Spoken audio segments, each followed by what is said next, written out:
Okay, we're live. This is I'm getting a dirty look from the missus behind because this is the first time we've gone live with no notice. 10:06. I gave everyone 20 minutes notice, but that was not enough. Let's just see how many people will actually come in for this. Apparently, there's a championship game on tonight. When is it starting? Luis Castro asks. It is on. Share the link. I don't know how to spell. So here's the deal. I've done 2 videos on the MxR Plays. I jumped in on an impromptu live stream with Nate Brody, Uncivil Law, and Leonard French came in. If you guys haven't seen that, imagine 4 lawyers in one YouTube square. I mean, it's hell on earth. It's actually the butt of jokes. What do you call 4 lawyers in behind bars on a computer, I guess? Okay, Marion's out of here. She's not sticking around for this. 58 people. We're good. We're 58 people, and we haven't even gotten 1 minute into the live stream. Hold on a sec. Okay. 58. If everybody... Last time I was this early, I walked in... Hold on, I'm sorry. Let me just get that joke back here. Last time I was this early... Wrong one. Come on, what's going on here? Last time I was this early, I walked in on my wife and neighbor making my son... All right. Great. Now we're in trouble. So let's do this. I haven't done a live stream in a long time, and this is going to be good because there are so many questions, and the same questions keep coming in on the MxR Plays, and like some of the questions overlap. Some are new questions. Some are just rehashing old questions. Let me just get this joke off here. Let's just go one through one. Luis Castro. When's it starting? It's on. Boomer. Boom her. Okay, I get jokes. Hi. How's it going? Viva Frei, that's me. Okay, by the way, while I do this, if everyone tweets this out and notifies their friends, neighbors, parents, grandparents, don't think any grandparents are going to be interested in MxR Plays versus Jukin Media scandal in quotes, but we can do this. Aaron Cromwell, more your stuff, brother. Yes, sir. Share the link. Daniel Harper is not my brother. Then we got Zachary. Whoa, I made it to one of these. Yeah, time... I'm sitting here and I'm reading through the comments and I keep answering the same questions over, in different variations, and say, I'll just do a flipping live stream. 45 minute. It'll be a 51-minute hard cutoff. 11 o'clock, I'm going to bed. We got Christopher Hagee says, thanks for the entertainment while at work. Awesome. Who do we got here? Furnace Prime, just do the video from here. People will watch the upload. Yeah, I agree. Go Viva, go from Arda. Okay. Let's see what we got here at the end. Here's a question, Viva. Why did your tie-dye shirt post make me tear up? Okay, well, I don't see that's the only reason why I'm reluctant to post like family stuff, because I don't that's never the goal. It's only to share the funny moments, because the tie-dye shirt, when my daughter's old enough to watch this, it wasn't really a tie-dye shirt. It was sort of a Jackson Pollock sort of like stabbing a shirt with paint brushes type thing. We got Tea Time. I find all law cases fascinating. Thanks for the breakdowns. Thank you. And we got Si Sexy Trois. Jesus, I had to pay $5 to get into the chat because I couldn't get the keyboard up. Found out it was just my iPhone. I didn't miss a super chat yet, did I? Okay, so while everyone piles into this impromptu live stream, the ways to support someone on YouTube, you have memberships where you notice like people have the little Viva Frei icons, and then you have I'm going to get to it in a second. Then you have like your merch, then you have super chat, which are these things right here. Thank you very much. Can you say my Dixie Wreck, my Dixie Wreck, my Dixie Wreck, my Dixie Wreck, my Dixie Wreck, my Dixie Wreck, my Dixie Wreck, my Dixie Wreck? Is there a joke in here that I'm not getting? My Dixie Wrecked. I can say it 10 times, but you have super chat. And then some people don't like the super chat because YouTube, I think, takes like a 30% cut of the super chat. Then you have PayPal, which is, I have all my links there. But if anybody's wondering why people have like little Viva Frei icons on their name, they're members. And then the members, the only thing I can really do that's useful is give them maybe 1 or 2 hours sneak peeks of the videos before I go live. And that's why you see comments on videos before they've gone live. Okay, did I miss something? My Dixie Wrecked. My Dixie Wrecked. My Dixie Wrecked. All right, well played. Well played. I get it. It's not, by the way. I feel like an idiot. I've been fooled. I've been fooled on national television. America Floats, thank you for being smarter than the average bear and then dumbing it down enough for people to get on board with. My pleasure, America Floats. Thank you very much. I've forgotten how much I like live streams. I mixed, this is blueberry juice with a little bit of, not blueberry juice. It's 10 o'clock. Trolled. Yes. Yeah, I get it now. I get it here. Someone says I got trolled. Let me just get back to where I was on the super chat. If I click here, America Floats, will it come back up if I click here? It will not. America Floats, thank you very much. Here it is. Thank you very much, America Floats. My computer is shaking when I... Is everybody familiar with the MxR Jukin Media scandal?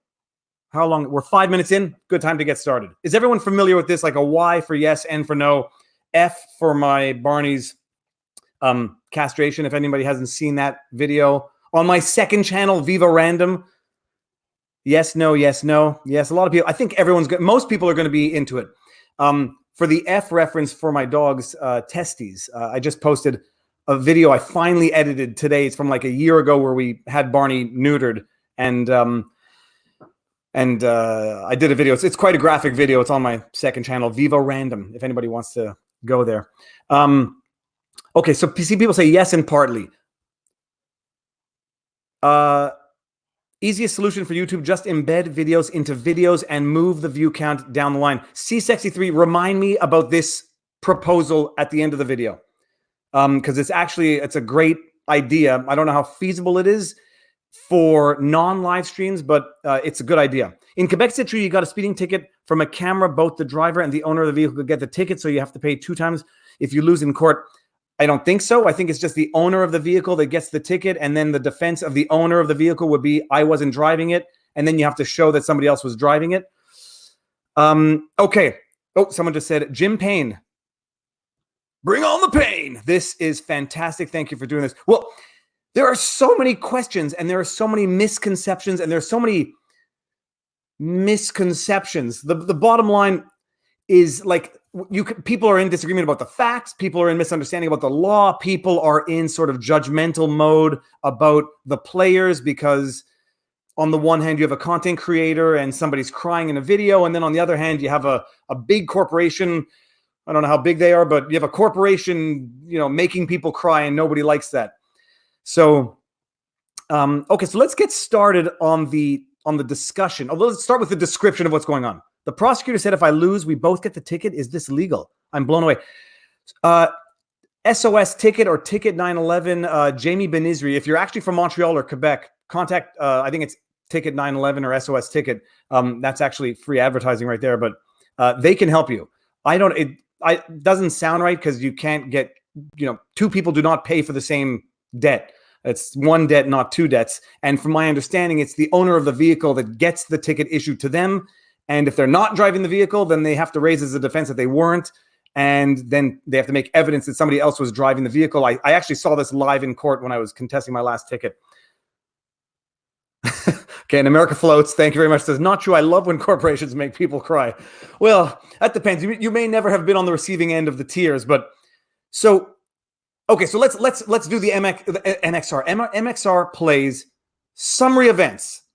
You can watch my original video on the subject to get like a detailed 23-minute breakdown. MxR Plays has a YouTube channel. And let me just say how I got into this, by the way. I got into this, and I mentioned it in today's live stream. People start sending me emails when a legal issue starts exploding on YouTube. And what's really cool is I get the emails, and I am friends with Nate Brody now, and Nate Brody gets the emails. Leonard French, who's also a YouTube lawyer, he gets the messages, the DMs, the tweets. He made a video on it. Uncivil law, all the YouTube lawyers now, and I can think of 5 or 6 of us. I can think of 6 of us offhand. We got me, Viva Frei, Nate Brody, Leonard French, Uncivil Law, Legal. I'm going to forget Nick Recchietta and Hog Law. And then there's another one, but there's a bunch of lawyers on YouTube now who are sort of like known as the YouTube lawyers. And so we just start getting these DMs, these tweets, these messages, help them out. So as far as Jukin's concerned, they're hosed. They're hosed in the court of public opinion. There's no question, but there's an expression, any publicity is good publicity, and we'll get there in a second. And then we got Kapla, to my favorite YouTuber. Thank you very much. Birds of prey flock together. So I get this email and someone says, you got to help them out. And that's it. That's all I know. And by the sounds of it, I thought it was like, I thought I was the big YouTube channel going to be helping out some very small YouTube channel who's getting hosed by YouTube. And I commit to it. I say, okay, fine, I'll look into it. I'll make a vlog. And then I start making the vlog and I see that MxR Plays on one channel has 800 and some odd thousand subs and another one has 2 million. And I realized like I'm the nobody in this equation. And so then I said, but by that time I said I'm going to do the video. And by the time I look into it, Leonard French has done a live stream. He's done another video analyzing the =3 judgment, which is a great video. The lawyers have jumped on it. Viva Frei, you created a video that used content from the show Suits. Was it fair use? Was it makes a difference? We'll get to this question. Remind me, Amaravi. We'll talk about the criteria of fair use and the considerations that a content creator has to go into and the risks that they have to bear in mind when they do it. Okay, so I get these emails and I say, okay, I'll make a vlog on MRX. I know nothing about them. I've never seen them. I'm not subbed and I've never seen them before. I start watching it and I get a feel for what they do. And they do reaction videos in part. They do games and other stuff in part. But part of what they do is reaction videos. They watch videos. They react while they're watching it. And, it's like PewDiePie does it. H3H3 does it. It's a genre more or less of the commentary, as far as the video goes. It seems apparently they got issued recently 4 invoices from Jukin Media for $1,500 each for, call them fees or fines or penalties for using Jukin-owned or Jukin-managed copyrighted videos without authorization. It turns out that then they make a video that says, explains the whole situation. And by their own video, it seems that they've had a history with Jukin. They've gotten multiple videos claimed by Jukin. And this is something I've talked about. Where's the tie-dye? Where's the tie-dye? Tie-dye's coming. I washed it. It's not so tie-dyed anymore. This is something I've talked about. Copyright holders on YouTube have basically 2 options. They can claim your video. 3 options. They can claim your video, which means that they claim the AdSense revenue coming from it. They can make you take your video down or they can make you take your video down and give you a DMCA takedown notice, which you get a copy strike for on YouTube. Copyright holders. Jukin Media, so apparently sent them 4 invoices for unlawful reproduction of videos that Jukin either owns the copyright of or manages the copyright for. And apparently at the beginning, in the early stages of their back and forth, Jukin only claimed the videos that MRX was reproducing without permission. What I suspect ended up happening, and we discussed this during the live stream today with Leonard French, Nate Brody, and Uncivil Law. Apparently, if more than one person makes a copyright claim on a video, they don't split the revenues. Apparently, it goes to nobody if there's more than one claimant on the video. So whether or not that's true, and I don't know, if anybody knows, let me know in the comment section and I'll try to follow the comments as best I can. Whether or not that happens, in reality, what ended up happening, apparently Jukin said, we're done claiming the videos from MxR. We're done claiming the videos from MxR that they're reproducing our material. We're just going to give them a strike. And this is where the facts are unclear, or we're just going to send them these invoices for $1,500 per unlawful use. If they don't pay the invoice, then we're going to give them a DMCA takedown notice, which we know YouTube will then, will result in a strike on the channel. So the facts are not entirely clear, and everybody seems to have a different understanding of the set of facts.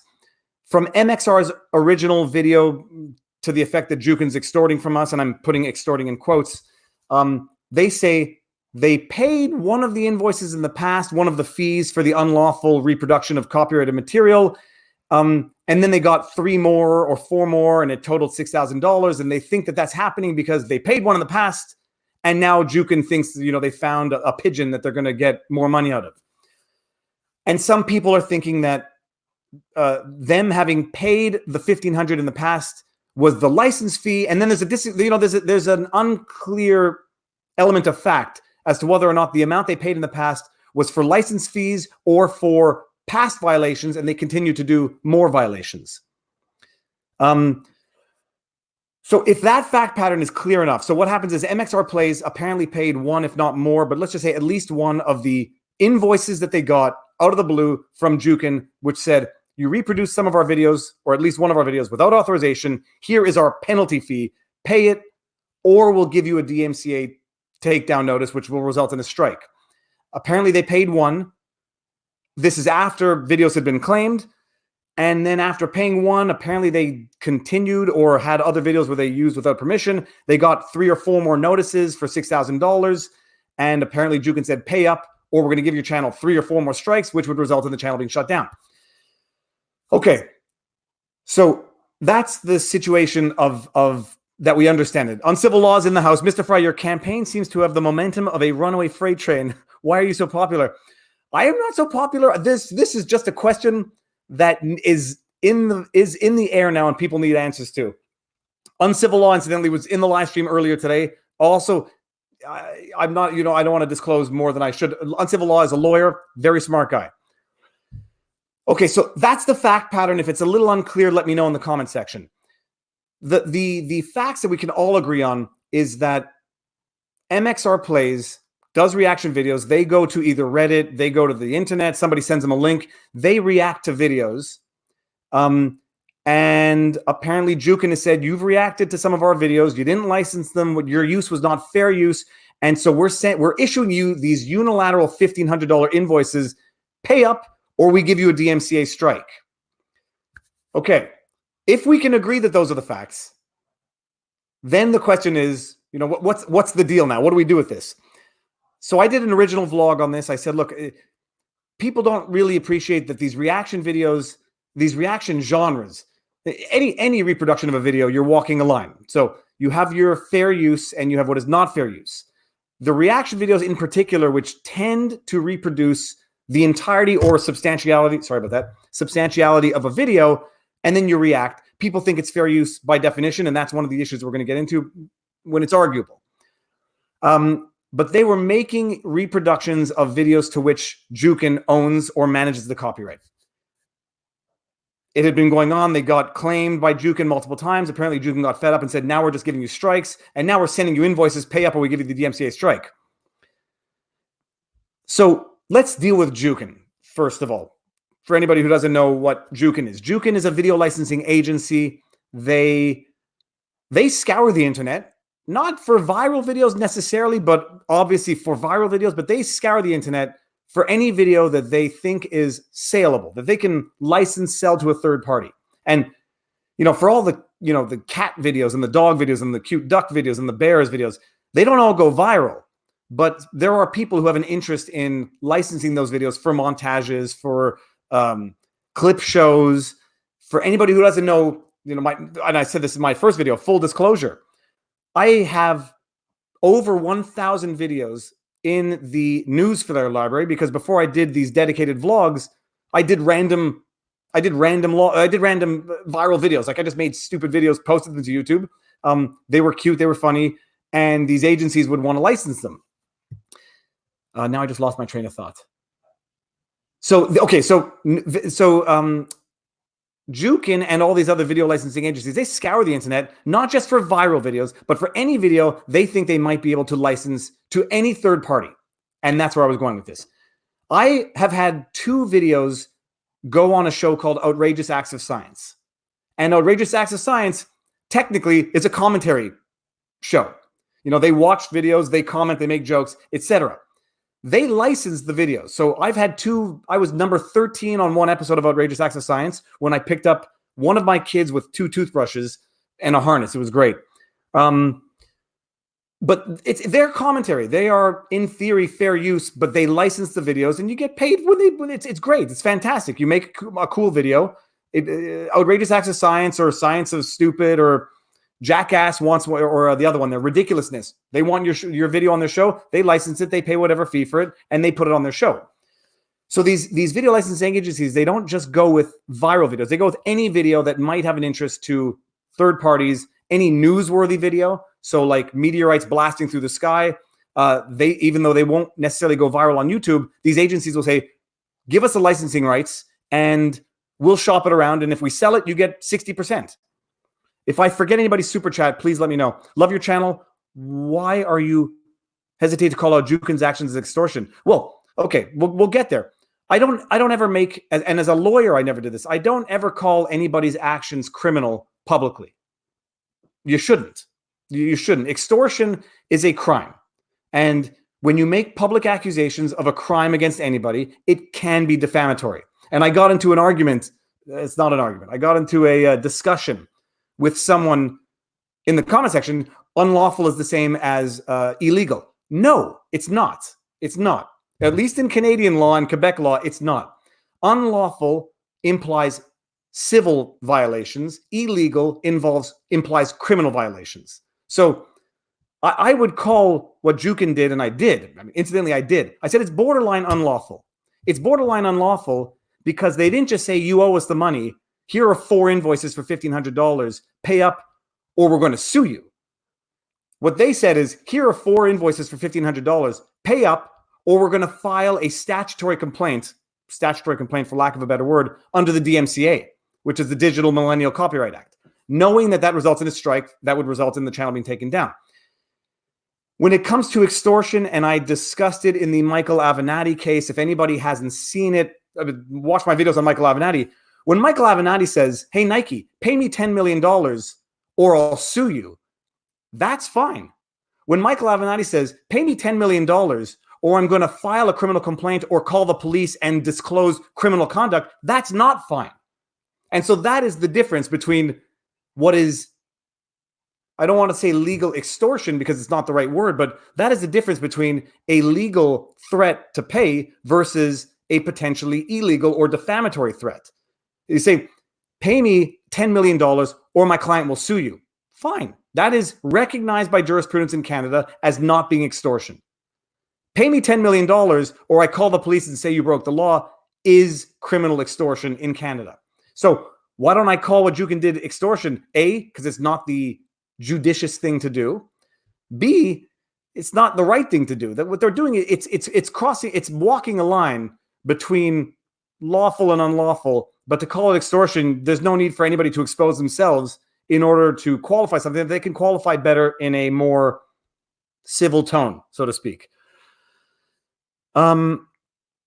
So, and then, okay, let's say Kirby the Kirby says, if Jukin has the rights to the video, they could have just done a DMCA strike right away. At least they gave a reasonable amount rather than removing the monetization of video with 800,000 views. Well, if Jukin has the rights to the video, they could give a DMCA strike, or give a DMCA takedown notice, which would result in a strike on YouTube because of the rules. They can do that. There's nothing wrong with that. It's when you get into the realm of saying, give me money, or I do that, and that's a statutory complaint that you know has other damages to it other than just being sued in court. Anyways, it's sketchy. So, okay, so that's why I won't say extortion, because I wouldn't do it. I wouldn't recommend anybody do it, and I don't think it's the wise thing to do.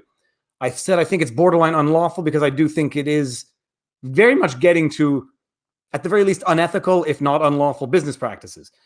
Okay, so Jukin Media scours the internet. They look for videos that they can acquire the rights to license to third parties, not just viral videos, any videos. Reaction channels. They look on the internet. Typically, they will react to viral videos or videos that are popular because nobody really cares about reacting to videos that nobody's ever seen. Or they'll just react to like obscure videos that are just absurd. And I can only think of, like, I'm thinking of these, you know, the dash cam videos from Russia when people always jump in front of the car and make a scene. But they react to videos. Now, this is where it gets into the realm of fair use versus not fair use. People are operating on the basis that what MxR does is fair use by definition. Because, and I want to go through some of the comments, but I don't want to put anybody on blast. I recently discovered that expression and I love it because I don't want to put anybody on blast because people make comments, but making comments on a channel is different than having the creator pull your comment up and put you on blast. So that's what happened. MxR Plays had apparently made multiple reaction videos to videos that were being licensed through Jukin. Jukin has their bots that crawl the internet, or their people in wherever who crawl the internet and look for reproductions that have not been licensed, and then they claim them or they issue DMCA takedown notices, which results in a strike. And then MxR makes their video, and you know they're upset because they see $6,000 in invoices based on breaches of a contract to which they're not a party, and if they don't pay them, they're going to get strikes on their channel. That's the other place where I just don't like it. I don't think you should ever be able to get more than 3 simultaneous strikes for the same conduct. You have to have a warning. Otherwise, it's like double, triple, quadruple jeopardy. It's 10:31 in Quebec. It is 10:31 in Quebec. I fell asleep at like 9:15 last night, which might explain the extra energy that I have. Okay, so they've been making multiple use of clips, obviously, to which they did not get permission. The fact that they've only been called out by Jukin is just a matter of happenstance. What's clear is that they don't get authorization to the videos to which they react. Okay, to the extent that the use they make of the videos is fair use under the law, there wouldn't be a problem. And this is where it becomes the confusion. Viva is out of the law game?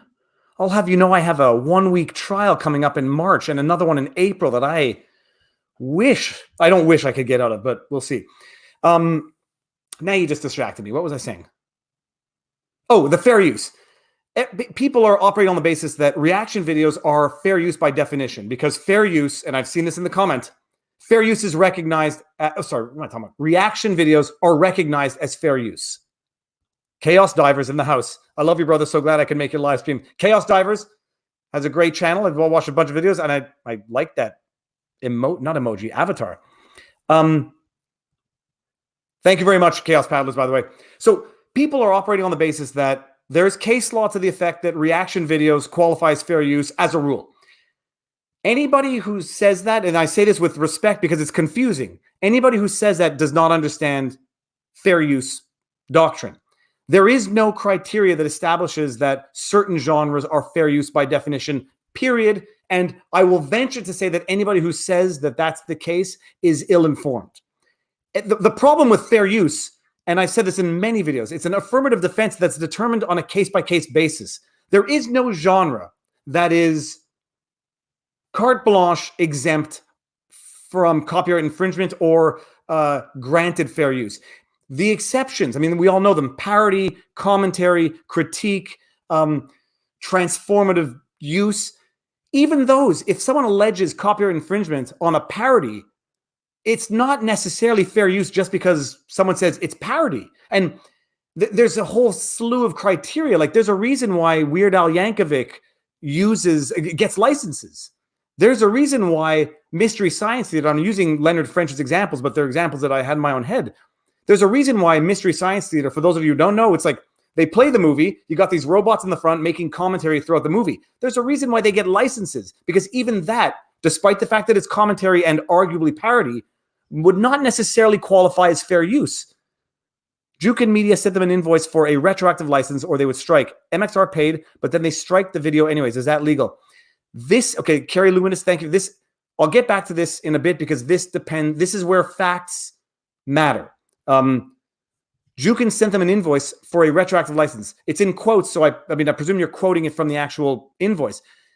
My understanding is they sent them an invoice for past violations, not as or even if it were a retroactive license for the one video, it would not be a license for future videos going forward. But let me just say, if I were MxR or MxR's attorneys, I would have told them not to pay the invoice, and we'll discuss and resolve this globally, but not to try to resolve this on an invoice by invoice basis. Because, man, I mean, you pay once you pay one, even if you didn't have to, what do you think is going to happen? It's not going to resolve the problem. But this is where facts matter. It depends. Was the invoice that they sent for violation on a given video? My understanding, it was. My understanding, they paid it, and then they violated the alleged copyright on other videos, and then they got other invoices, fees, whatever. But that's where facts matter, and where I would love to do a live stream with someone from Jukin just to get totally clear on it. Appreciate your channel and energy. Hope you grow. Philip S, thank you very much. Thank you. The energy is not the problem. The growth, whatever. I can't complain. The growth is magnificent as well. Okay, so someone remind me where I was. We were talking about them. Oh, the fair use. So anybody who says that, yeah, from impeachment to MxR, anybody who says that a genre is blanket covered by fair use is ill-informed of the law. Nobody is blanket covered. Even commentary is not blanket covered. Even parody is not blanket covered. Nothing is blanket covered. They are exceptions to copyright infringement, fair use exceptions, and they're established on a case-by-case basis. And that's the problem, even with reaction videos, is that some reaction videos will be deemed to be fair use if they get to a court and a court or a jury adjudicates on it and says it was fair use. But it's not fair use by definition. It's not fair use just because you say I'm reacting. Hey, let me play the entire video and then I'm going to react and say, oh, that was funny. Well, that's a reaction video, but that's still copyright infringement unless you got the authorization to reproduce the video, because it doesn't meet the other factors. And the other factors that, we don't need to go over them now, but there are other factors. So the substantiality of the portion reproduced. Did you reproduce the entire video so that you could say, haha, at the end, that was funny? That's not fair use. Did you reproduce the substantiality of the video so that you could say, haha, that was funny? Not fair use necessarily. And you have to balance the criteria, and it gets complicated, which is why it's complicated. But how much did you reproduce? What's the purpose of your reproduction? What's your effect on the market with your reproduction? What's your effect on the demand for the original video with reproduction? So commentary, even poorly done commentary, will not necessarily qualify as fair use. Like, you don't get to play an hour and a half of the movie and then provide your commentary on the movie afterwards, because by doing so, nobody needs to watch the original video anymore. I missed the super chat. Real Bambunga. Okay, the Real Bambunga. How would Jukin have the authority to fine anybody on earth? Jukin is sending invoices for monies and they're entitled to them on a punitive basis. My humble opinion, first of all, thank you very much, the Real Bambunga. My personal opinion, they're not entitled to the amount in the invoice, period. I said this in my response video. They're not entitled to it, because even if they're issuing the MxR the invoice on the basis of the punitive damages in their contracts with their clients, if their clients use a video without licensing it, well, that's nice, but MxR is not a client. MxR is not bound by that contract. So MxR is not bound to pay the $1,500. Where they become compelled to pay the $1,500 is under the threat of the DMCA takedown. Not the DMCA takedown, sorry. No, the DMCA. They become compelled to pay the $1,500 that they have no legal or contractual obligation to pay because of the threat of the DMCA takedown notice, which would result in a strike on their channel. So no, MxR never owed them $1,500, even if it were based on a punitive clause in a contract that Jukin has with their actual bona fide clients. MxR never had to pay it. They probably felt compelled to pay it, either because they knew they did something wrong and they thought it would go away, or because they didn't want the DMCA takedown notice and the strike that would ensue on their channel. So that's it. Viva, can you call? I emailed out to them, actually. I sent them my first vlog because I ultimately, I think MxR is misunderstanding some of this as well, and they could have done well to have sought counsel's advice just by virtue of the nature of their channel. I think they could have avoided all these problems. But I reached out to them. I sent them my video. They probably won't like what I had to say, because I think both parties are in the wrong to some extent on certain issues. And they probably will not like being told that they were wrong to some extent, but we'll get there in a second. Well, let me just see this. James Daly says, I've heard that for books, if you don't register your copyright, you have a hard time defending it. Is this not the case? How does this relate to videos? So this is something else that I just learned from Leonard French today during our live stream with Nate Brody. As of 2019, apparently, in order to sue for damages in the States because of a recent Supreme Court decision, you have to show evidence of having registered your copyright. Nate Brody has to do a video on that. Either Leonard French has to do a video on that. That's, first of all, it's not my expertise of law because it's American law, and I wasn't aware of that requisite to suing. But apparently, that is just a requisite to suing, not a requisite to holding copyrights. It's a very big nuance, and I actually need to look into it to see how it plays out. But bottom line, my understanding up until this point, registering a copyright, and I wrote a book called Louis the Lobster, which I have yet to publish, but I registered the copyright just so that I could prove the date of creation in case anybody came up with a story about a lobster and wanted to argue that they created theirs first. Mine has been registered as of, I don't know, a long time. Never did anything with it. But so registration has certain benefits in terms of proof of creation, in terms of claims for certain statutory damages. But apparently under US law, as of the Supreme Court decision in 2019, you need to register your copyright as a prerequisite in order to survive a motion to dismiss for copyright infringement damages, which is new to me. Lawful Masses has several copyright videos on his channel. Yeah, for sure. I mean, I've done a bunch of Lawful Masses. I will defer to Leonard French. I think he knows more than I do on the subject. So I'm comfortable with what I know, but I do know what I know when people know more than me. Leonard French knows more than me. And I learn from Leonard French. And then the beautiful thing about knowledge is when he teaches me, that knowledge becomes mine. Andy Fami says, if you are saying they don't owe them anything, but the company is leveraging a threat in order to attempt to make them pay, how is that not extortion? If it's a lawful threat, it's not extortion. Hypothetically, let's just say that Jukin says to MxR, pay up or I sue you. Well, there's a threat to pay money, failing which they'll do something. It's recognized in law as not being extortion because threatening to sue for failure to pay an amount is lawful. Threatening to file a criminal complaint for failure to pay an amount is extortion, recognized under the law. And I'm not applying it to the facts. I'm just saying. So leveraging a threat in order to make them pay, how is that not extortion? If the threat is to file civil proceedings, it's not extortion, recognized by case law, at least in Quebec and Canada, and from what I understand in the States as well. Threatening to call the cops, threatening to release naked pictures, that's where it becomes extortion because there's no lawful connection between the threat and the demand. Okay, so I hope that answers that because that was a big one that came up. Hold on, I just missed something here. Nova Zero says, this looks like extortion. I may be wrong, but that depends on what lens you're interpreting the facts. So if I'm wrong, then I'm wrong. If MxR has it wrong and fouled it up, then that's on them. It could be both. I mean, that's part of the thing that I'm saying is it could be both. MxR fouled up, in my humble opinion, because people don't like that I'm going to say this. I've seen what MxR does. I would say that some of it is not fair use. And they get away with it because the reality is nobody really cares. It's like, that's the problem is, okay, it's not fair use. What are you going to do? I mean, I've had people take my videos and reproduce them in their entirety on YouTube, on their channel. They comment on it, but they play the thing. Well, look, I don't care all that much. When it's an interesting thing when it comes to like the branded content versus the random viral videos. I don't care if anyone uses 100% of my branded content because that just generates more interest for my branded content. But like Barney humping Pudge, that doesn't do anything to someone else putting that on their channel and ripping it and reproducing it doesn't do anything to build my channel, doesn't do anything to generate traffic, and it just takes licensing dollars out of my pocket. That would irritate me a little more, but I don't really care. But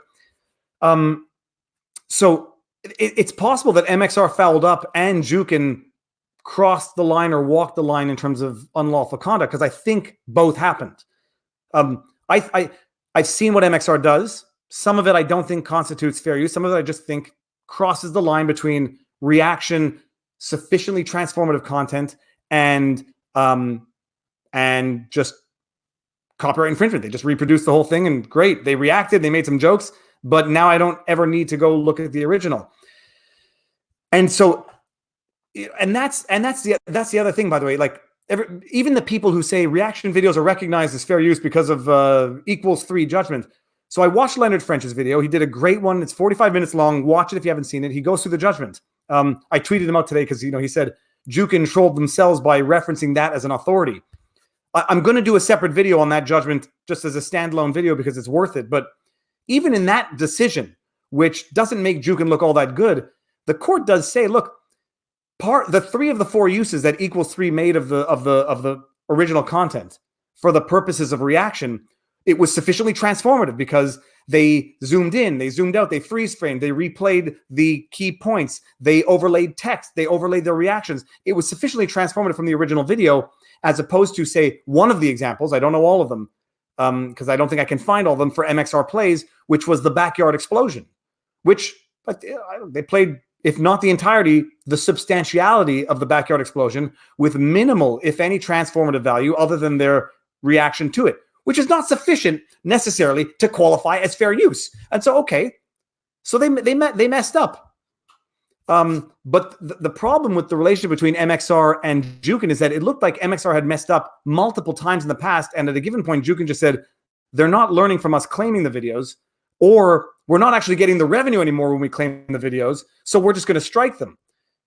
And if that's all they did, that would have been fine. But it's when you get into the realm of saying, pay us money or we're going to strike you, that we start having a problem. Okay, hold on. I missed a couple of super chats here. Norwatch. Love the channel. Good to hear both sides discussed. Its rare issues are black and white in civil law. There is always an argument to be made. Are there any updates on the Sandman or Smollett matters when you get a chance? No updates on Sandman. I want to know how much it's settled for, but I don't think I'm going to. Cernovich, he estimated 750,000 to 2.1 million. So as far as any predictions go, apparently I'm on the highest end of what I think is the window of 5 to 20 million. I think it was 5 million, but I opened the window to 20. So if anybody, it'll be leaked or it won't be leaked. The fact that it's not leaked might be an indication for some that, it was a big amount because CNN might have leaked it if it was an embarrassing amount. You can spin it either way. And by the way, thank you very much for the super chat. Dapper Dave, examples where fair use is a justified argument. Well, Shmoyoho. Does everybody know who Shmoyoho is? Songify this. I mean, that would be the classic example. That is not so much reaction. It's not so much commentary as it is transformative. They take Shmoyoho, S-C-H-M-O-Y-O. You know who they are. Two brothers, the Gregory brothers, two brothers and a sister. I think they're two brothers and a sister. It's glorious works of art. They take an original work. They take an interview. They take, Leave Britney Alone, and they transform it into a 2.5-minute song. They make beats. They make rhythms. They tone. What is it? Tonify. They, do that tone thing. They transform someone else's original content to such a degree that it doesn't even resemble the original work anymore. That's transformative. I'm trying to think of some reaction videos. I mean, I don't watch much reaction. I don't find it I don't find it engaging content, but there are reaction videos where they show a snippet of the original video, or they do like sufficient transformation of the original video, but you could react to a snippet and it won't qualify as copyright infringement. It'll be fair use. But when you play the substantiality or the entire thing and then you react to it, you cross the line. Incidentally, by the way, no one's ever thought about this. UFC. There's a reason why the UFC lets people in general. I mean, they're very, very strict, but there's a reason why they grant licenses for everything except for the finishes of the fight. Because when it comes to UFC, the substantiality of a fight, generally speaking, is in the submission, is in the KO, is in how it ended. And there's a reason why they don't let people, they're very strict on reproducing the finishes, because once someone knows how the fight's finished, nobody's going to go back and watch the 24 minutes before that. If it's a, last minute KO in the 5th round, nobody's watching the first 24 minutes when they know that. And so it's a perfect example where even in that case, you wouldn't have to reproduce the substantiality of the broadcast. The entirety of the broadcast. You could reproduce the substantiality and it can only be like 5-second last minute KO. And that's going to be, that will not be fair use. So everything is a case-by-case basis. Did I miss one here? I think I'm the only person to think MxR is wrong. Is more wrong. Well, more wrong, less wrong. I mean, they did something. They're wrong, but they didn't do anything wrong that thousands, if not hundreds of thousands, of not millions of other YouTube creators have done. People are under the mistaken impression that if they add their witty remark to watching a video, but they play the video, then it's somehow fair use. And that's a wrong misconception. Responding to the argument, well, everyone else, why are they picking on MxR? I haven't read Scott Adams' Loserthink. I listened to the first whatever is the free portion they give you on Audible, because I was thinking about, signing up. But I know that Scott Adams would say that's a loser think. To say why are they picking on me? 100 other people do the same thing.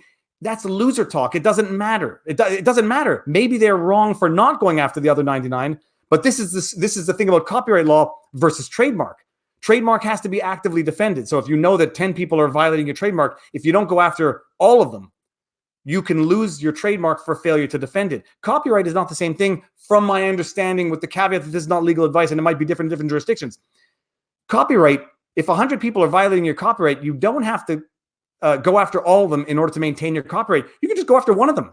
And, by and large, if somebody's violating your copyright, but they only get 10 views on their video, but someone else is violating your copyright and they get 800,000 views on your video, you know which one you're going to go after. It's not common sense. I mean, it's not rocket science. So I think MxR is not in the right, because whether or not 90% of what they do could otherwise qualify as fair use if it got to a judgment, some of it does not qualify as fair use, in my opinion. And for anybody to say blanket statement, it's fair use because it's reaction videos and reaction videos are fair use, false. It's false. Anyone who says it does not understand what they're talking about exactly. And that's the type of blanket statements that cause for confusion and that let people think they're in the right when they're not necessarily in the right. What are we drinking today? It was actually, it's a little bit of blueberry juice with a little bit of vodka, if I'm being honest. Okay, so let's hear. This is one of the questions I know came up. The $49 license is a lie. MxR need to buy much more expensive license or they will get copy strike with appropriate license again. Sorry, I'm shaking the computer. Facts that we don't know. This is where you just have to say, I don't know that fact enough to make a determination. If Jukin said, from what I said, it's either $49 a video or it's $49 a month. And even if it's $49 a video and Jukin says there's 10 videos, that's $500. I mean, it's not nothing. Did I get to everybody's super chat? If I missed a super chat, let me know. But if it's $49 for one use, and they say, okay, fine, you did 10 uses, it's still $500. But let's also put this into perspective. I know what my AdSense revenue is, and I don't have a Patreon support anymore because I didn't like it, but discussion for another day. A channel getting 800,000 views or 1 million views, that is no less than $1,000 per million views if their CPM is bad. If their CPM is good, they can be getting $3,500 to $5,000 per million views. So even $50 a pop for a video that they want to view, it's not the end of the world. But then this is where we get into it. This is where we get into, hold on, let me respond to this here. James Daly, are you saying that the US YouTubers need to register every single video if they want to be able to defend it later on? That's what I don't know, James Daly. That's exactly the conversation I had off the stream with Nate Brody, and it's something I have to continue with Leonard French. And it's a whole big complicated thing, because does the copyright holder have to register the copyright in order to be able to sue? And if they do they need to assign that registration, if and when it's obtained, to a video licensing agency? Is it the video licensing agency in order to sue for the creator that has to register it? And if they do they own the copyright? These are questions I don't know. And they're questions that are definitely going to come up at some point. But this is where a lot of people say things that I have to respond to. I missed the part of the video where Jenny explains that she spends hours looking the internet to try to find the copyright owner. Okay, let's address that. Let's not attack the veracity of this. Let's just take for granted that Jenny spends 3 hours a day looking for authorization. Okay, let's say that she cannot find the copyright holders let's back it up. Let's say they say, we didn't know Jukin had the copyright management or ownership. We didn't know Jukin had it. If you see a video on YouTube and it's let's just say it's a recent video, like it's not more than 50 years old. If you see a video on YouTube, somebody owns the copyright. By and large, exceptions aside, unless they've disclosed it and declared it as public domain. If there's a video on YouTube, somebody shot it, somebody recorded it, somebody owns the copyright to that video. So it's not just because they didn't know that Jukin had the copyright that they're somehow able to defend against Jukin's claim. Somebody owns the copyright. So you can't say, well, I didn't know Jukin. I didn't know. Somebody owns it. They're going to say, well, I didn't know Jukin owned the copyright. So hi from Bangalore. You're great. Thank you very much, TNYNY. Thank you very much. Somebody owns the copyright. The fact that they couldn't find the copyright holder is another discussion. But the defense say, well, I didn't know Jukin owned it. If you didn't know Jukin owned it, it means you didn't know who owned it. And in which case, you didn't find the copyright owner and you didn't get permission to reproduce it if the reproduction you are making of it does not qualify as fair use. If the reproduction qualifies as fair use, you don't need to get permission. So Jenny to say, well, we looked and we couldn't find out that Jukin owned it. Well, if the use they're making of it is not fair use, they have to find out whoever owns it, regardless of whether or not it's Jukin or Joe Schmo from Chibougamau, which is an actual place in Quebec. Okay, so hold on a second. Let's see here. We got Eleanor says, CNIP, copyright and IP must be solely contract and reputation based. Not sure what you mean by that, but must be solely contract and reputation based. Okay, I'm not sure what you mean by that, but thank you very much for the super chat, by the way.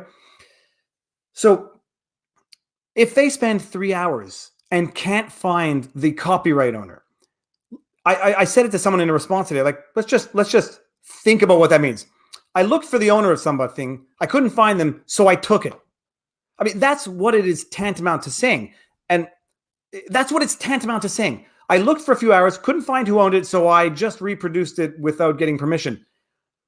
Why would anyone think that that is not copyright infringement? Like 3 hours? There's no court judgment that says if you look for 3 hours and you can't find the copyright holder, it's public domain. There's no judgment to that effect. And someone says, well, how am I supposed to find the copyright owner? Dude, that's your homework. If you're going to reproduce something and the reproduction doesn't qualify as fair use and you want to avoid a problem, that's your homework. And if you can't get your homework done, don't use that video. It's like, think about it on a more egregious scale. I'm making a feature-length film and I see a video on YouTube and I was like, oh, I spent 3 hours looking for the person. I can't find them. So I'm going to put it in my feature-length film without authorization. On that scale, there's very few people who would say, okay, that's fair use, or that is justifiable. There's very few people who would say that. But somehow people think like on a reaction video on YouTube, because of the platform, it's somehow more acceptable or less unacceptable. It's not acceptable in terms of the law, in terms of, let's say, basic equity. I looked for a few hours, I couldn't find them, so I just used it and commercialized it for my own profit without generating any profit for the person who actually created the work, off of which I am making money, not through fair use. Because if it's through fair use, you don't need the authorization. So it's not a defense. And now there is a provision of law, someone pointed this out in a comment, called Orphan Works. That is Orphan Works, works that exist, but they're orphans in like a metaphoric sense. Like, we don't know who their parents are. We don't know who owns it. We can't find them. But that doesn't refer to videos that have been on YouTube for a year. That typically, and someone can correct me if I'm wrong, refers to, by and large, old photographs that you don't have the author or there's no photographer named on the photograph. They're probably dead. You don't know which estate or whose estate acquired the rights to that. It applies to situations of like very old works or where it's utterly impossible to find the copyright holder, not somewhat inconvenient. And, people are saying, well, I find a video on Reddit. How am I supposed to know who owns the copyright? Someone owns the copyright. Someone owns the copyright to it. So take that for granted. It's not because someone posted it to Reddit, possibly unlawfully without having the rights to reproduce it to Reddit, that it becomes public domain. It's not because I upload a video to Reddit that it becomes public domain. If I upload, haven't seen a movie in a long time, Megamind. That's my go-to. If I upload Megamind to Reddit, it doesn't become public domain because someone uploaded it to Reddit. It might have been copyright infringement to upload it to Reddit, and there are IP rules or there are terms of service on Reddit. But it's not because you find it there that it's public domain and it has no copyright owner. Hold on a second. So someone remind me where I was before I forget that. Okay, we got that. And we got the real Bambunga says, somebody copyrighted a vid I made in Afghanistan of a firefight. Who exactly should I contact to find their identity? How could I force the issue? Somebody copyrighted a vid I made in Afghanistan. So you shot the video. Somebody else copyrighted it. Hey, these are problems. I mean, this is the reality of the problem. But it doesn't change the legal reality. The reality is it's very impractical to enforce copyright laws or copyright ownership. It doesn't mean they don't exist. And that's the thing, like when someone enforces it, you say, well, everybody else does it. Why can't I do it? It's not a defense. Would this be akin to squatter rights? I mean, no. So there's the idea of patent trolls who, I don't even want to get into it. I'm going to mischaracterize it. But so a lot of people are saying Jukin is a copyright troll. They go and they claim copyright so they can go after people. This is something else that people just don't understand about Jukin. They're not doing this for their sole personal benefit. Creators, people have said, first of all, I don't use Jukin. I did, and I mentioned it to somebody. I think I've licensed 2 videos through Jukin, and it hasn't been for years. One of them was If you look it up on YouTube, we've got 700 views on YouTube, and I don't think Jukin ever licensed it. It was called Mama Duck Let Me Swim With Her, and I was in the water swimming with baby ducks. It's actually right when I started discovering these video licensing agencies. I don't use Jukin. I personally, for my videos, I use Newsflare and Storyful, just because I've had a good experience with them. But Jukin, Newsflare, Storyful, unless they're scammers of agencies, and there are some, and I'm not going to mention them. Some of them are scammers. Some of them will say, we're going to take your video, we'll shop it around. If we sell it, we'll give you, 50%. If we don't, well, then, we tried. But what they end up doing is only using it on their platform. So they use your video on their platforms where they don't have to pay you anything because nobody's licensing it. They use it to build their own brand, their own base, without any recognition or remuneration to the copyright holder who gave them the rights to the video. That I consider, I don't consider it scamming. It's bad service. That's why I wouldn't use some of them. And some of them do that. They're like, okay, we'll take your video. We're not going to shop it around hard because we might only get $100 if we sell it to the BBC once. But if we use it on our own platforms and for our own promotions, we'll build a lot more than $100 in brand recognition for our agency, as opposed to shopping it around to other news aids. But generally speaking, they'll get money if they sell it, so there's no reason for them not to. But Jukin, all of these video licensing agencies, they're not doing it for their sole benefit, like some greedy. I mean, they might be greedy, but they're doing it at the very least in the order of 50 to 70% for the content creators who have chosen to license their videos through those agencies. And so, it seems shocking that they would go after these channels and say, you didn't license the video, pay us up some money right now because you used our content, but they split that with the creator who owns that video in theory, unless they're screwing the creators, which is something else entirely. But it's not like they're not just doing it as this totally 100% selfish thing that is for their own bottom line. It is, but in so doing it, they are also protecting the rights and interests of their clients with whom they have contracts as well. Someone tell me if I missed a super chat, please. Wave E1 says, issue with Jukin, claim copyright demanding a fee being paid, said fee then extorting additional fees at a multiplied rate. Okay, so let's address this. They claim copyright defending a fee being paid and then extorted additional fees. So my understanding of what happened is that they issued a fee, which personally I never would have paid. I would have never told anybody to pay it. They issued a fee for a past violation. You used this video then. They paid that fee one time, and they say, look, you used video A. Now you used video B on another time. You used video C. So here's another one. Here's another one. Bing, bang, bong. It wasn't they said, oh, you used one of our videos in the past. Pay us $1,500 for a license for the year. But these are facts that are relevant facts that are not clear. But my understanding is that when they issued them an invoice, it wasn't for a license going forward. It was just a penalty for the one violation they did in the past, and then they did 2, 3, 4, 10 more. Depending, and then extorting additional. They're not extorting additional fees. I mean, they're demanding additional fees as a result of additional violations. My understanding. I may be wrong, but I think that's the fact. Demanding payment for someone using your stuff is not the unlawful part. It's demanding payment, failing which they're going to do something other than sue you. That becomes the problematic part, in my humble, hyperactive opinion. Did I miss? I missed one here. We got Dane and Jana says, do you think copyright law is in need of reform for handling the new variables the internet brings with recreating digital materials? Look, at the wonderful thing about laws that they can be adapted. They can be adapted, but I mean, what part of it would not be applicable, or what part of it is problematic with the current state of events? It's the dissemination of information. It's just the speed through which content is shared that becomes impractical to enforce to some extent on a copyright. Yeah, the law needs to be reformed, but it could never hurt, although it could hurt, like with forcing people to register their copyright in order to have a prerequisite to suing. But yeah, it could be updated, but the problem is you update it and then you cause a slew of other problems, like the DMCA or the EUCD. I mean, they're updating it and they're causing more problems than existed before they updated it. AM, thank you very much. Is having copyright on material, even without having the material registered, part of common law? Since you can't sue an abuser until it's registered, how can you claim your work has in fact copyrights?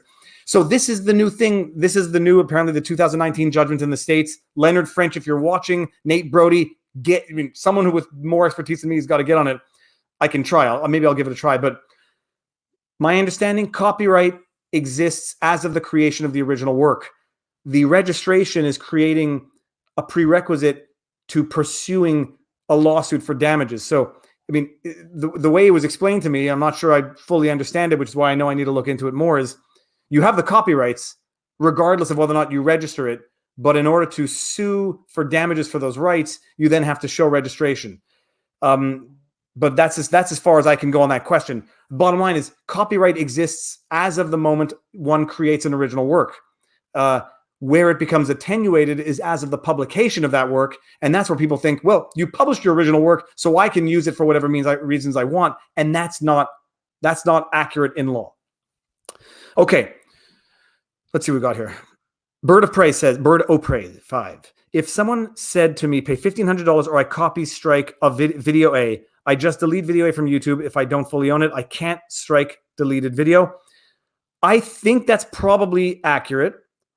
But if someone says, pay me money or I'm going to strike your video, the real problem in the law is that it allows for this simultaneous, not the law, rather, on YouTube. The problem with the way it's enforced on YouTube is that YouTube allows or tolerates or even promotes this. I can claim your video, and if I claim it, I get the money. Good. Or I can think about doing a strike, knowing what it's going to do, but in the meantime, I can sort of demand money. The options should be claim or strike, and if they don't learn from their strike, they'll learn from the next strike. And you can dispute the strikes instantly. You have your period. It's a counter notice period, either 10 or 14 days. Admittedly, by that time, you've gotten the strike on your channel, but if your counter notice is not contested, you get a DMCA strike, you file a counter notice. If your counter notice is not refuted or rebutted, then I believe that the strike is removed and the content is put back up, or the content is put back up and the strike is removed. But there's a way to fight a DMCA takedown notice and the strike that follows. But it's the idea that people can hold the strike over your head like the sword of Damocles and say, pay me money or I drop the sword. And that's what should not be tolerated. Okay, let me see what I just missed. I missed two here, I think. Boom shakalaka. We got that. We got that one. Bird of Praise, I got this. We got Josh Magrefte. Is that Magrefte? Lose for both sides. Jukin Media being guilty for extortion, and MxR is, if one of the videos give them at last strike and channel deleted, the lawsuit should go toward. Well, this is the thing. If anybody threatened to strike my channel, you are working your way towards an action and damages by the person who is receiving the threat. And if your channel gets struck down or shut down, you are really exacerbating damages, not just real damages, but like pain and suffering and potentially punitive damages. They're both in the wrong to some extent, assuming they're both in the wrong to the extent that I don't think the use was necessarily fair use all the time. And like I've said in hundreds of comments and in the video, if you're not sure, license the video or don't use it and avoid all of this, because it's not because you can't find the copyright holder after 3 hours that you're going to be in the clear from this type of mess if you decide to go ahead with the video. What was I just thinking about 2 seconds ago? And as far as Jukin goes, the funny thing is, this might be good advertising for Jukin. I mean, sure, the people who support MxR and they're going to receive a lot of online hate and a lot of pressure online, and I don't want to characterize it in a negative way.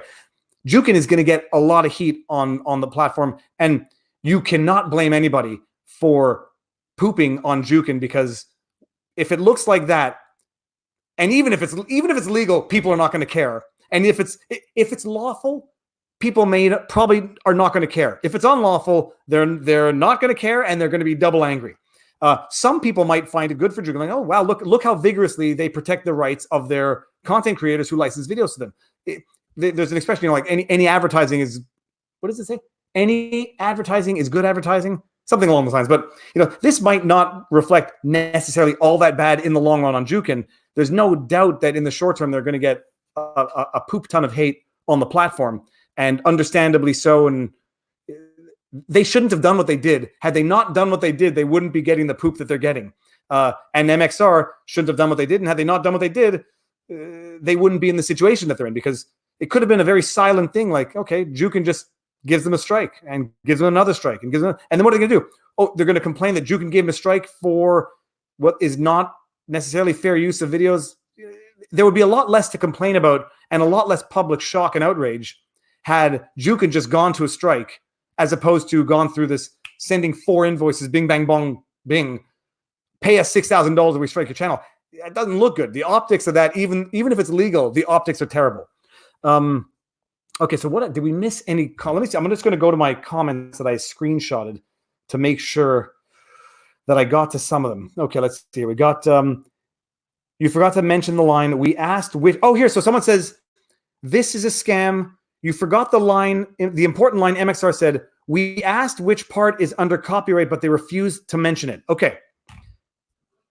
I didn't hear MxR say that. They might have said it in their video. We asked which part, and Jukin didn't confirm it. Anybody who has ever received a copyright claim on YouTube would know. As of recently, at the very least, and it's been, I think it's been at least 2 months. Someone can correct me if I'm wrong. If you get a copyright claim, the email you get from YouTube, which is what you don't get it privately from the copyright holder, you get it through YouTube, indicates the portion of the video that is the alleged copyright infringement. That's so. This comment, if MxR said that, giving them the benefit of the doubt, maybe the claim was from before the new policies in YouTube. But at the very least, now on YouTube, if you get a copyright claim, it indicates the time of the video. And I mean, I just got one with my the deposition explaining the expert testimony during the impeachment inquiry hearings. I got one from Univision. It said 12 minutes and 22 seconds, and it was the portion of the video that had Matt Gaetz asking his question. I knew exactly which part of the video they were talking about. I knew exactly which part they were claiming, and I knew exactly which part to contest on the basis that it's public domain. They don't own Matt Gaetz's questions during the impeachment inquiry. So there was that question. If MxR said that, I would be curious, because in the notice, the copyright claim you get from YouTube indicates the time of the video that that people are claiming. Okay, let me see here. We got, okay, so someone says, I do understand Canada and America's legal systems are different. Court finds that YouTube reaction video is fair use. A New York federal court has ruled that YouTube use of the video was fair use. Yes, I have no doubt there are decisions that adjudicate on reaction video. I mean, I know it. There's equals 3, and then there's the other one with Ethan Klein. I have no doubt that there are judgments that say this reaction video was fair use. That is not a blanket statement for all reaction videos, carte blanche across the platform. It's always case by case. And like I said, and I'll say, you'll watch the video when it comes out, equals 3. One of the 4 uses in their reaction was not fair use. So it's not a blanket statement. It's case by case. So there's that. Someone hit me up with some questions in the comments there if I'm missing anything. Oh, someone said they got an email from a video licensing agency. Look, while we're on the subject, let's see here. Case by case, the balancing the 4 factors. I mean, that's the bottom line. So there is going to be a judgment that says this was a reaction video and it was fair use. Okay. The next reaction video is not necessarily fair use, especially if it's not fair use. PewDiePie can still claim fair use or violate the copyright based on how he uses clips. I made a video about PewDiePie a long time ago when he had the issue with Disney for the meme of Gru. And memes are where it becomes an issue, because memes by definition are, well, not necessarily by definition, but memes typically are transformative of the original work. And so that's where it gets into the question. Like even memes by definition are not necessarily fair use every time, but that's much, much grayer. So someone asked me about a video licensing agency because they got an email out of the blue. If anybody's thinking about like the things you need to look for in the video licensing agency, percentage of the split, how they pay you, how often they pay you, what sort of verification you have over how they sell things. I mean, it's like the bottom line things about knowing who you're doing business with. Let's see here. I'm just clicking random ones now. What time is it? Geez. Okay. 5 more minutes. I said I would be in bed by 11 o'clock, but this is good. Fun fact. Always take royalties when selling your IP license, exclusive or non-exclusive. Exclusive. Yeah. So sometimes the agency will say, we'll give you a percentage of sales, or we'll just buy it up front from you for $400 or whatever, 500 or 100. Once they buy it from you for 100, you get nothing ever again. They can do whatever they want with it. They own it. I don't like doing it because I don't like anybody owning any part of me. Nobody owns me. So that's it. Rest in peace, sleep schedule. Yeah, I slept like 10 hours last night. It was the first in a long time. Question. If other YouTubers say Jukin are criminals or are extorting, let's put them out of biz. Possible definition of libel. Hey, let's put them out of biz. You have your free market. You have your Oberlin case, tortious interference with tortious business interference. If somebody says, let's put them out of business by interfering with their contracts with third parties, this is more akin to internet justice than actual justice. You bring the truth out, people will see it, and people will make their own decisions without being egged on into internet justice. And that's the thing. What I do with my videos, it's very easy to jump on the MxR victim bandwagon. It's very easy to jump on the, no, ignorance of the law is no excuse. It's a nuanced question specifically now because both parties are not in the right, and both parties are not entirely in the right. Both parties are partially in the wrong. And then it's just a question of, how much weight you want to put on that. I've had people say, like, I'm always going to side with the creator versus this big, mean corporation. But the big, mean corporation is protecting the interests and the rights of small creators who are, who want their $50 if the video sells. And it's a small creator who's having $50 taken out of their pocket if someone is not making fair use reproduction of their original work. It's basic equity. Okay, I missed something here. John Diem. If that's not your real last name, that's a great last name. What happens if MxR has misrepresented or distorted the facts at all? No comment, but this is the problem when you make your dispute public. It's a risk that you run, because this is why I also, I say in law, don't take your client's business public, and don't take your suits public, because if you say things that are wrong or demonstrably wrong, you run the risk of running into problems. I mean, just imagine the hypothetical. Let's just call them ABC, and let's call them Pukin. And ABC makes up a slew of lies about Pukin and puts Pukin out of business. And then Pukin says, look, these are the lies. They went and they mobilized millions of people to bombard us and bankrupt us. You're not free of liability, which is why I think these fights should be fought quietly and privately. Same thing with, who was it? James and Tati. What are their names? By the way, thank you very much, Don Diem, for the super chat. What are the names? Tati and James Charles. Did someone say it already? Did someone just say, what is poutine? It's French fries, gravy, and cheese curds, and it's delicious. So James Charles and Tati. It started off similarly, totally different set of facts, but Tati comes out, puts out a video, makes James Charles look like a bad man. Then, does damage based on certain statements which are subsequently at least ostensibly proven to be demonstrably false. You're asking for trouble. You're asking for trouble when you take to the public to try to harm somebody else. Okay, what else do we got here? AM. If you write something on Twitter or a comment on YouTube, do you have copyright over that as well? Can you register that too? How far does copyright go? First of all, thank you for the super chat. Interesting question. If you've ever read the terms of service, YouTube owns your comments. If you make a comment on YouTube, I'm pretty sure it's true for YouTube. It's certainly true for another social media platform. But the bottom line is, if you comment on their platform, you can't claim copyright over your comment on that platform. They can use your comments in promotional materials, et cetera, et cetera. Who was it? Well, I certainly know that it was the case with that Face app thing, but I'm pretty sure it's the case with other social media platforms as well. They don't want to worry about you claiming copyright over a comment you posted on their platform. They own it, or at the very least, you have no copyright over it. So, I mean, typically it's in the terms of service. If you post something on it, we own the copyright. We can do whatever we want with any comment you publicly put on our platform. And I mean, whatever. I won't venture into whether or not it applies to direct private messaging, but there are provisions in contracts on social media platforms to specifically eliminate of this risk. Okay, well, thank you, Israel Torres. The other person were referring to the fact that they wanted Jukin to review future videos, but in my opinion, that's not Jukin's job. They might as well just pay for the license. So here's the deal. I addressed this comment in my follow-up. Okay, look, I'm getting distracted. I addressed this question in my follow-up. That offer to send their videos to Jukin and have Jukin look them over is unrealistic for a number of reasons. It's not Jukin's job. Jukin doesn't work for MxR. Jukin is not MxR's partner in anything. And it's not their job. And imagine if every content creator said, well, okay, great. Everyone who wants to make sure that Jukin's like, hey, Jukin, watch my 10-minute video and tell me if I have any problems with it, or run it through your system.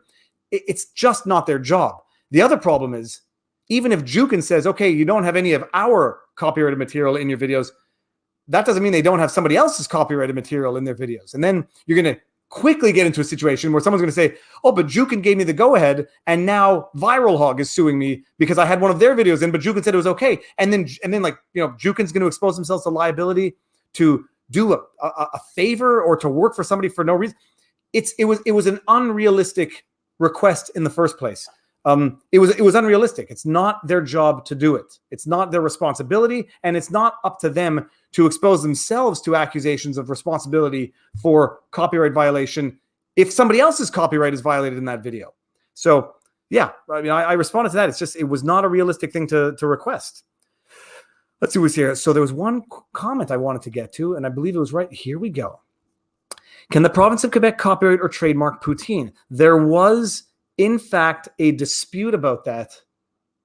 I think, not to pitch one of my old videos, when I did a video called The History of Poutine or The Best Poutine in Quebec, I've done 2 poutine videos. One was how to make one, and one was where I went to this place called Dirty Dog's Poutine. I think I touched on that because there was a dispute as to who created it. Anyways, you might want to check it out. It was the best flipping poutine I've ever had, by the way. The Real Bambunga, again, thank you very much. Do you know of anybody claiming that reaction videos are fair use as educational rather than transformative? Would need to be a school. Okay, so the educational part is, the educational criteria is a criteria on its own. And typically educational is not going to be for profit, not going to be commercialized, although it can be. So like, it's very delicate, but no, the reaction videos are not purporting to be educational, even in the case law that everybody's touting. They are purported to be either parody, commentary, or transformative. That's the general aspect. And with parody, they say it's, the parody, there's a criteria, you have to be making a point or criticizing or making humor based on an essential element of the original work. So typically, no. Then the other one was commentary, and I forget the other one. But no, typically it's not educational because it wouldn't meet the criteria. Typically, they try to pass it under transformative. Sorry, transformative is you take it and you make you change it so much. Like Shmoyoho, is water wet? First of all, the Is Water Wet video is the best thing ever if you haven't seen it. The Shmoyoho video that they made of that Is Water Wet video is fantastic. So anyways, that is the answer to that. Get some poutine or smoked meat on me. Smoked meat, you got Snowden Delicatessen and Schwartz's if you want to go for the lineup. Okay, so let's see what we've got here. I think we're going to get close to calling it quits. Viva Frei. If you start talking about smoked meat from Schwartz, I swear to you, I did not see that comment before. I don't do Schwartz's. I also don't wait in line to eat food. It's not my thing. Okay, so I mean, I hope that clarifies some stuff. I'm trying to think of any other question that I kept on seeing on disagreement of fact. It's going to be very difficult to remedy because there's going to always be the he says, she says, or people misunderstanding things like they paid the $1,500. That was for a license going forward, or was it just for one penalty in the past and they made more penalties? Facts are going to always be difficult to establish, and they're sort of relevant for establishing the law. But some of the basic elements of law we can agree on. If anybody says it's fair use by definition, it's not accurate. Fair use is by case. It can be abusive copyright claims on what is clearly fair use. Thank goodness I remembered. When I make a video, so someone said to me, when I made my commentaries or my critiques of Legal, did I get permission? Or when I used MxR's, portions of the video, did I get permission? I said, first of all, what was I just going to say about this? Oh, forget about the transformative side. I used the absolute bare minimum of MxR's original video, specifically to avoid even the accusation that I used too much or that I reproduced so much that nobody needs to go watch the original. I used so little, in fact, that I got accused of ignoring other parts of their video because I didn't include them. But when I use Legal Eagle's segments of his video, I mean, I do the math, I use 5% maybe. I mean, there's no real mathematical formula, but I use literally the bare minimum. I cut out as much as possible just to keep the points that I need for my commentary. Then there's the transformative aspect and there's the legitimate commentary aspect of it. I do this. I weigh it in my head and I do the calculations and I say, especially Legal Eagle's a lawyer. Nate Brody used my video in his video. There's no way I'm going after him. It's legit commentary. He didn't use an excessive amount. And as far as I'm concerned, he's, we're all, it builds the brand of everybody. But even if I were a jerk, I understand the law. I'm going to say, I've done the calculation. I've done the evaluation in my head. I think it's objectively fair use. I know that there's a risk that an angry or spiteful person can make an abusive copyright claim and I'll contest it. I know there's the risk. Every time I do it, there's the risk. But I've done, I've done the weighing of the factors in my own head to make sure that the risk is minimal or realistic. And Legal Eagle's not going to come after me for doing it because Legal Eagle, does it when he does his evaluations of other things, when he does movie critiques, when he does impeachment hearings. We all know the rules and we play by them. But if I were to have just played in the entirety one of Legal Eagle's videos, I would expect to have a problem. And if I had played the entire MxR 5-minute and 45-second video and then I would expect to have a problem. So, when I do it, I have the factors in mind. I weigh them. I know there's a risk for abuse from someone who says, "Oh, you used 30 seconds of my video." Sorry, I'm getting emails, but I know there's a risk that someone can say, "You used 30 seconds of my video and I'm going to claim it," like Univision did and like Warner Brothers did. And then I contest it and then, they come to their senses or claim the video, take it. I know it's a risk when I do it. I missed a super chat, but I know it's a risk. It's a calculated risk. And I do everything, that's required in the consideration to use as little as possible, not to make the point that I'm making in the critique or commentary. Okay, we got get some poutine smoked meat on me. Okay, we got that. I think if I didn't see that before, Art Vandalay, thank you very much. Did I get to this one?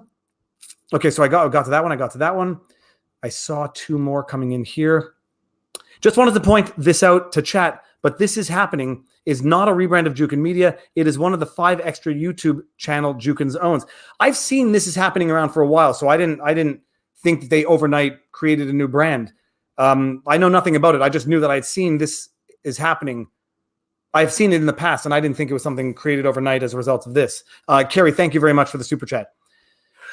I saw one more coming down here. We got the real Bambooga again. Okay, Viva. If you go to bed this wired, your wife may attempt to kill you. Possibly wear a flak jacket. I know I'm going to have actual legal work to do before I go to bed, so it'll be a double reason. Okay, it'll be a double reason. Thank you very much, real Bambooga, and thank you.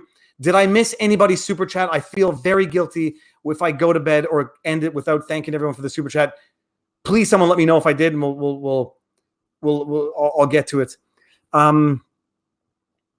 Still don't like Jukin. No, but this is fair game. You don't have to like them and don't use them. I mean, but the other thing is, you don't have to like Nestle. You don't get to steal their water. I mean, that's it's the analogy. Like, yeah, Nestle's a terrible company. Boycott them, protest against them, be activist against them, but you don't get to steal Nestle water from the dépanneur. The dépanneur is like the 7-Eleven in Quebec because you don't like Nestle. Okay, got to catch up to Rekieta, bro. Why is okay? Well, I got to catch up with Rekieta. We have to maybe do another live stream. Okay, so that is it. Any developments more? We'll get to them when we get to them. I'm going to do a video on the =3 judgment. I said I would do a video on that recent judgment coming out of British Columbia about the teenager and the father. It's a complicated one. I'm almost nervous to talk about it because I don't want this to have a problem with the stream, but there's a decision out of British Columbia, which I said I would get to soon. The =3 would be good to summarize. Leonard French did it. It's a great summary. It's 45 minutes long. I might do a shorter, more hyperactive version. So I might do that. And Is karaoke transformative? No, karaoke is destructive. I just made that up. Like in response to that, that was a good one. Okay. The Wexit video. It's coming up soon. That's like I have this on the back burner, but this is more like time sensitive than the Wexit. Wexit, nothing's going to change in Wexit for a long time. I don't think there's the public support for it actually, but Rekieta is live and okay, good. So Rekieta is going live soon. I'm going to go to bed soon. Thank you all very much for tuning in. This was fantastic. I hope you liked it. Share it around, and hopefully we can educate so that people can at the very least form educated opinions in full awareness of fact and law. All right, that is it. I'm going to hit the end broadcast. How do I do that? End broadcast. I'm going to put my thumb over this and say peace out, people. Thank you very much. And like, share, subscribe. Booyah, Kasha. Thank you all for the super chats. Boom.